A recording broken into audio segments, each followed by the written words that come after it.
కొన్నిసార్లు ఎవరు మన పక్షాన నిలబడలేరండి, మన ప్రక్కన నిలబడలేరు, మనకు సమీపముగా ఉండలేరు. నిజాలు మాట్లాడినప్పుడు ఎవరు ఒంటరోళ్ళు అయిపోతారు తెలుసండి? నిజం మాట్లాడిన వాళ్ళు ఒంటరోళ్ళు అయిపోతారు. కల్లిబుల్లి కబర్లు చెప్పుకొని, లేనిపోని అని చెప్పుకొని, ఊరించి ఉబ్బించి ఇలాంటి మాటలు చెప్పే వాళ్ళకైతే జనాలు ఎప్పుడు తోడుగా ఉంటారు. ఇక్కడది అక్కడ, అక్కడది ఇక్కడ, నీ సంగతులు వాళ్ళకి, వాళ్ళ సంగతులు నీకు, ఇలా చెప్పేవాళ్ళు ఉంటారు కదండి. వాళ్ళ చుట్టూ జనం చేరతారు.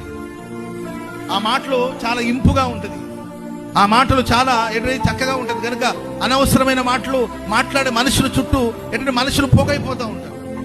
ఉన్నది ఉన్నట్లు మాట్లాడి, యథార్థంగా మాట్లాడి, యథార్థవాది లోక విరోధి అంటారు కదండి, యథార్థంగా మాట్లాడుతూ, నిజాలు మాట్లాడుతూ, సత్యానికి సాక్షిగా నిలబడుతూ, సత్యం మాట్లాడుతున్నప్పుడు, నిజం మాట్లాడుతున్నప్పుడు అతని దగ్గరికి సమీపించడానికి ఎవరు ఇష్టపడరు. అయితే మనం ఆరాధిస్తున్న క్రీస్తు ప్రభు వారి మనం ఒంటరిగా ఉన్నప్పుడు, మనల్ని విడిచిపోయినప్పుడు ప్రభు మనకు సమీపముగా ఉండబోతున్నాడు.